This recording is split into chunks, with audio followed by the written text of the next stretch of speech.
All right, ladies and gentlemen, it's a pleasure to welcome the now three-time FedEx Cup champion, Rory McIlroy, to the Media Center here at the Tour Championship.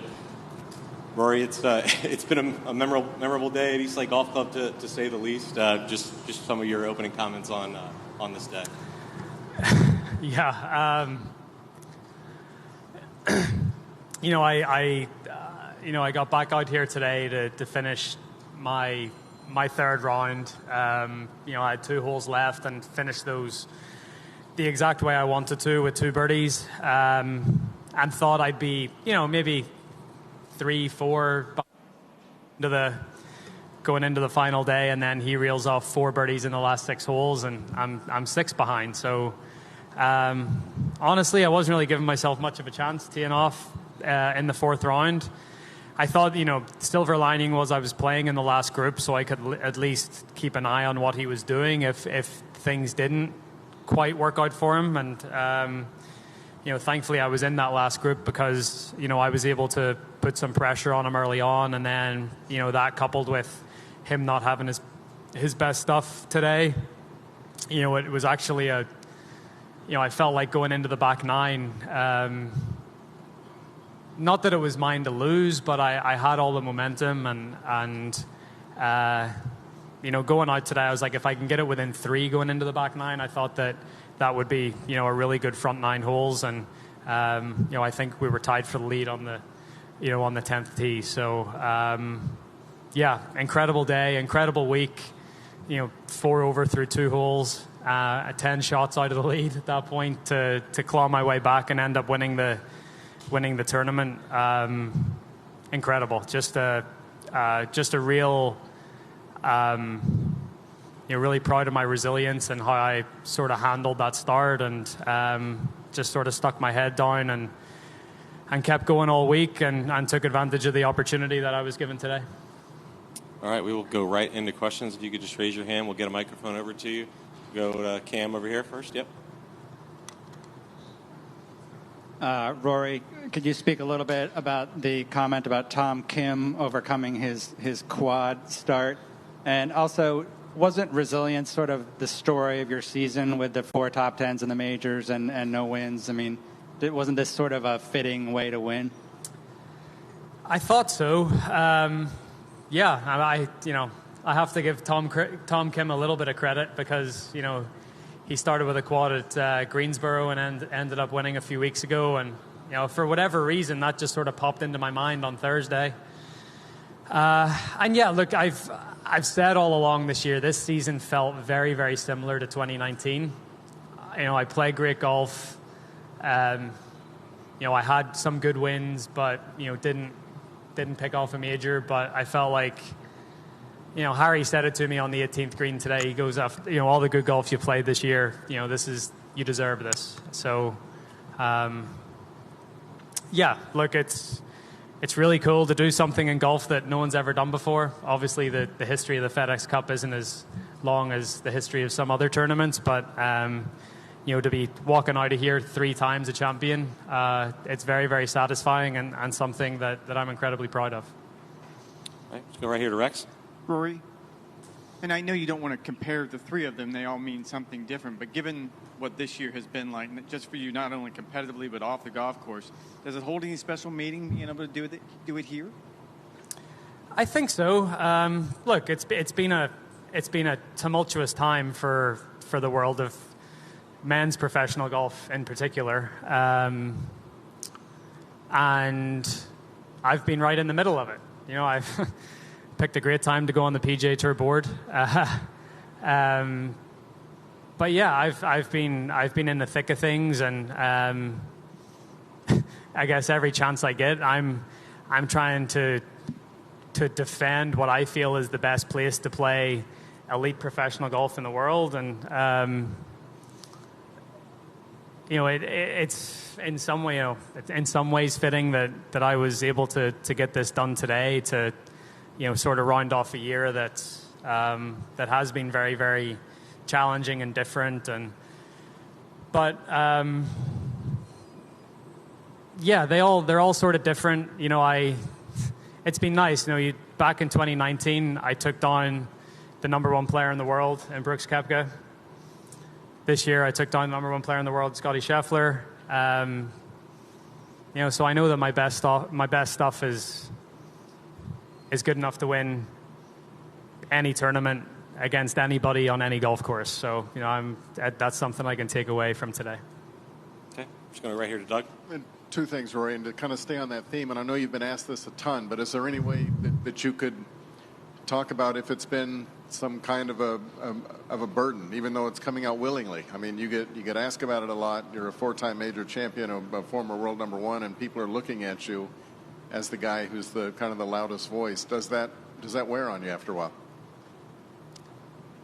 No, I don't think so, because if you believe in something, I think you have to speak up. And I believe very strongly about this. I really do. I hate what it's doing to the game of golf. I hate it. Like, I really do. I mean, like, it's going to be hard for me to stomach going to Wentworth in a couple of weeks' time and seeing 18 of them there. Like, it just doesn't sit right with me. So, yeah, I feel strongly. I believe what I'm saying are the right things, and I think when you believe that what you're saying is the right things, you're happy to stick your neck out on the line. Do you get any sense that those who also believe strongly almost defer to you? Yeah, in a way, I guess. Yeah, okay. I don't mind that though. And apologies for dumbing down this conversation, but I did want to ask you about that chip on 16, if you don't mind. Yeah. What were you hoping for, and what did you see when it was coming out? Yeah, it came out a little hot and a little further left than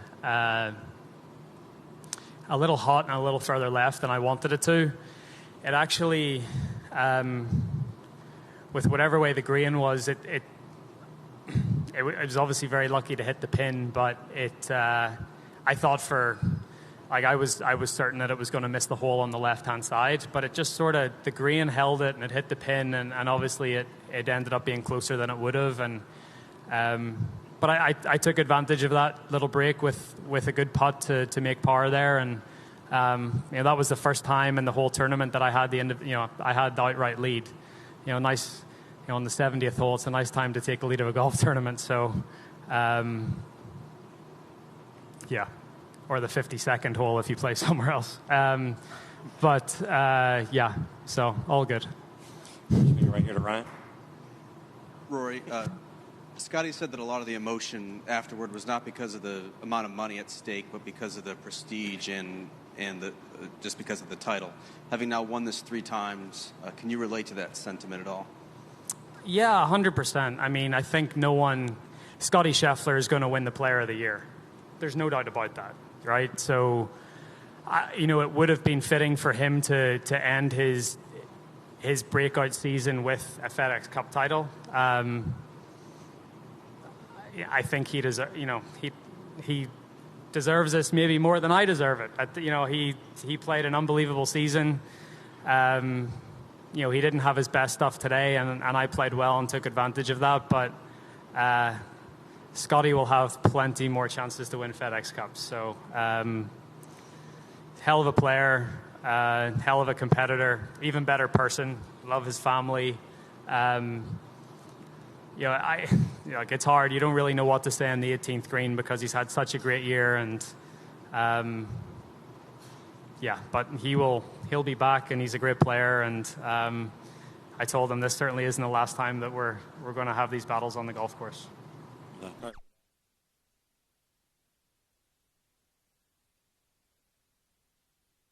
Maybe than other years, and how will you switch off? How will you celebrate and just totally get away from the game of golf?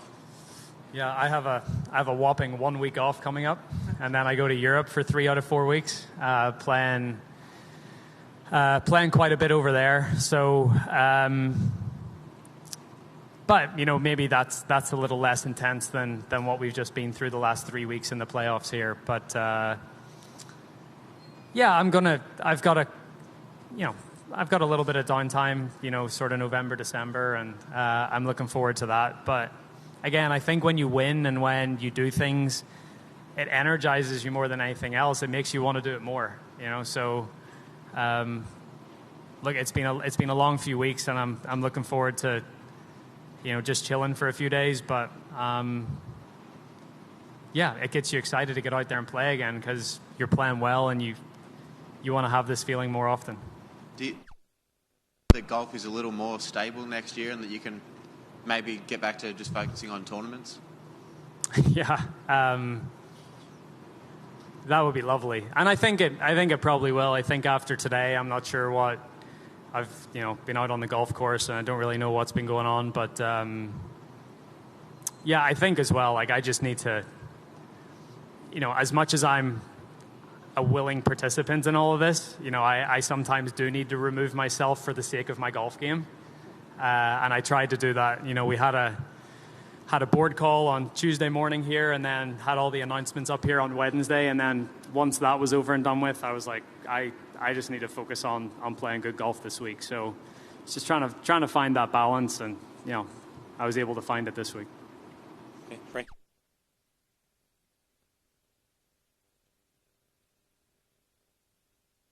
You mentioned obviously a lot going on outside of the tour, obviously.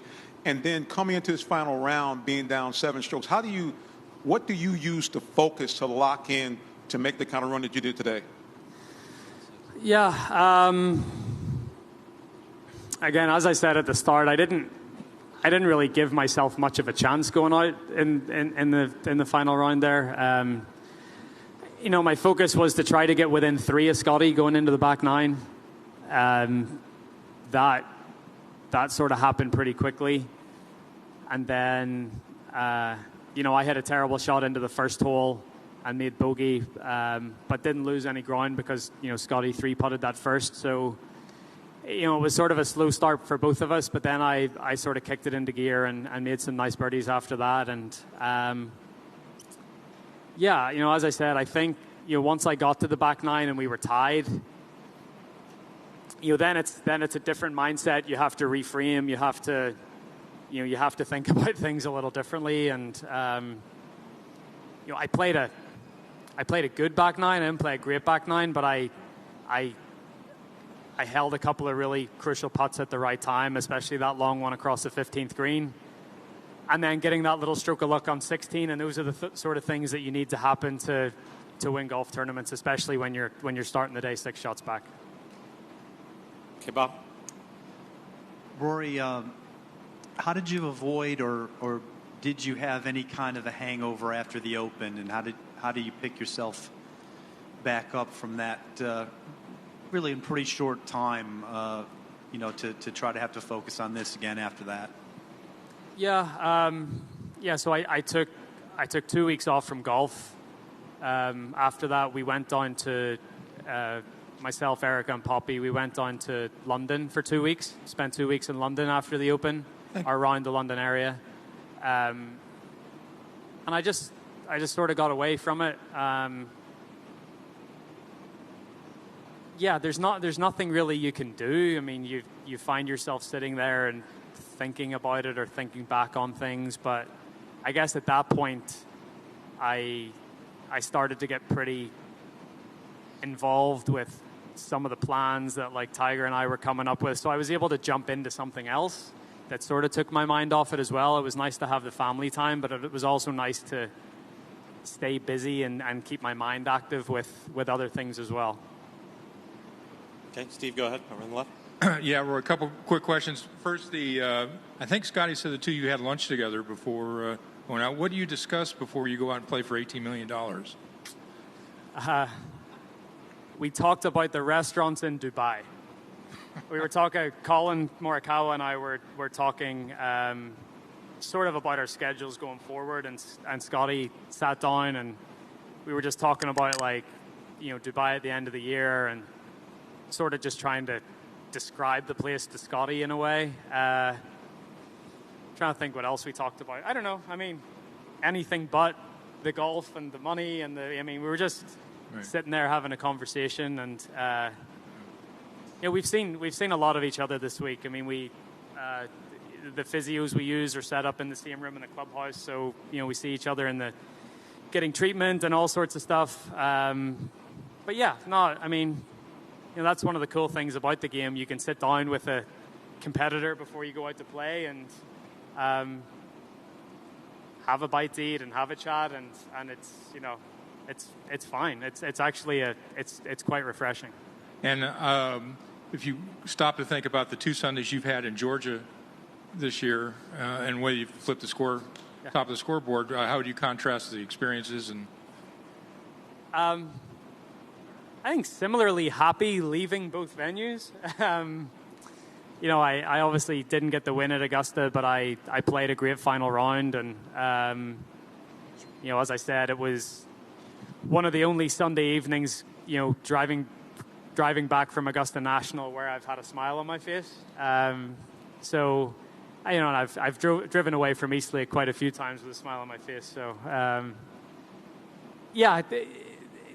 in a way, sort of similar, but I said to Scottie, we're 1-1 in Georgia. He got the one in April, and I got this one, and we'll do it all over again in a few months' time. All right, Adam, right here. Rory, at what point today did you sense that this wasn't going to be that Scottie was off his game?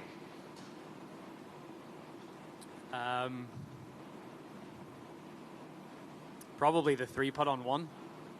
I thought, that was, he left the first putt 6 feet short, and then he missed the one. I'd say that the putt on 1, and then he hit a tee shot on 4 that just didn't seem like a Scottie Scheffler drive, and I guess those two sort of made me think that I probably had a chance after that. And you've won from ahead, you've won from behind, but why do you think you thrive so well as the chaser? Because I think probably out of everyone in the field, I care the least about the money. I'm probably it. Brendan, go ahead.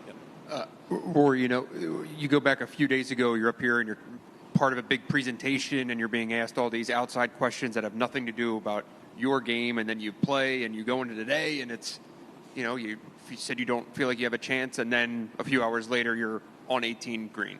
I think to anyone here that seems like it would be a crazy whirlwind. To you, is that, I don't know, how do you describe kind of those 5 days? So, yeah, in a way, it's my life. I don't really know any different. In all honesty, golf has been the escape for me. Over the last few weeks, it's been, I get inside the ropes, no one can get to me, and it's my escape from this other stuff that's going on. But yeah, I mean, I guess I'm able to switch on and off pretty well, and I can compartmentalize things, and whatever we're talking about with Scottie before we go out to play, I can leave it there and go and just try to focus on the task at hand. So I've had to learn that the hard way over the years too, but I've had a lot of experience, and this is my 15th year on tour, so I have a lot of good experiences, bad experiences, things to learn from, and I think just all of that combined helps me sort of navigate where we are right now. And in a game that's so hyper individualistic, what's a summer been like when everyone's kind of in everyone else's business and wondering what you're doing, and it almost got tribal, if that's the right word? Yeah, I think it has got a little tribal. I certainly have that feeling at times. Yeah, it's been different.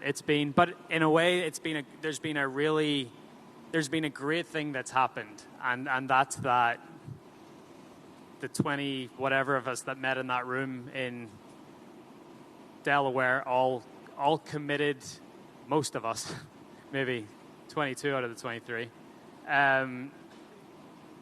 Committed to each other and committed to, guys, what can we do to make the tour the best possible product so that we can all benefit? And I think that was a huge turning point in all of this. And I think all of us getting on the same page, that, look, there's opportunity in every challenge. And that was an opportunity for us to all get together. And as you said, it is so individualized, but how can we all sort of work together to move the thing forward? All right, guys, we have time for a few more. We'll go Doug, and then up front here. Rory, for someone who's accomplished what you have in golf, what's more valuable to you, the $18 million or having won that? Having won, I think. I mean, there's a lot of cool things that come along with winning the FedEx Cup, the trophy. I have 3 sterling silver Calamity Jane replicas in my house, which is really cool. I mean, to think about here at East Lake and Bobby Jones, the greatest amateur player ever to play the game, the sort of history and the traditions of the game of golf. He sort of exemplified all of that. So, look, the money is the money. It's great, and we are professional golfers. We play golf for a living. We play, that is a part of it. But I think at this point in my career, the winning and the journey and the emotions and who I do it with mean more than the check. And secondly, as it relates to Scottie, can you think back to 14 when you had a pretty decent year and came in as the top seed and had Player of the Year and didn't win the FedEx Cup? Did it feel like as big a letdown, and how soon did it take you to realize that you had a claret jug and a Wanamaker trophy and all that good stuff? Yeah. It's harder at the time, I think, with the luxury of hindsight. And, I came in here number 1 seed in 2012, didn't win. Came in here number 1 seed in 2014, didn't win. But the more times, like Jack Nicklaus won 18 major championships, but he's had 37 seconds and thirds. So the more times you just put yourself in the position, the law of averages suggests that you're going to get it done at some point. And that's sort of what I've done in this tournament. I've just put myself in position each and every year, and whenever you'll take your opportunity. Some years you won't, but if you just keep putting yourself there, you're bound to end up with a few of them. I'm just going to go up front right here. Rory, you had that great moment with Poppy at the PGA Championship where you told her, hey, that's when Daddy was good. And then since then, you've won twice, and obviously a lot of other things this season. Do you think you can look at her and be like, hey, I think Daddy's good again? Yeah, I think Daddy was still good at that point, but maybe a little better now than he was a few months ago. But yeah, look, I want my daughter to see me play well and win golf tournaments, and I want to be the best version of myself in front of her. And there's a part of that's being a father and being a husband, but it's also being a golfer is a huge part of my life. So I want her to be proud of who I am as a golfer too. So look, there was truth in that statement, but she's probably just went to bed now, so I'll see her in the morning. But it's cool to be able to do these things and celebrate it with them, and make it known that they're part of the journey and they're so valuable to all of this as well. All right, last one with Flo here in the way back there, Rory. Rory, remember the last time you won that trophy in 2019? You weren't able to celebrate that properly because you needed to hop on a plane going to Switzerland in order to play the tournament there. You were just talking about celebration. Can you share some thoughts how you want to celebrate this third trophy tonight? Maybe you double it because you couldn't do it last time properly? Maybe tomorrow when we get home. We'll stay here tonight in Atlanta. It'll probably be a quiet night, but I had a conversation with Shane Lowry yesterday, and it's Poppy's birthday on Wednesday, and his kids are going to come around our house for Poppy's birthday, and he said, "I'll see you next week, and we can celebrate with the FedEx Cup." And I was like, "Yeah, whatever." It was 8 back at the time. I was like, "Yeah, I'll just see you next week." And then, lo and behold, so we might we might find a few really nice bottles of red wine tomorrow night in my wine cellar and open them up and have a good time. Shane definitely knows how to celebrate this. Remember he does. He'll lead me in the right direction. All right, Rory. Well, thank you for the time and congratulations again. Thank you.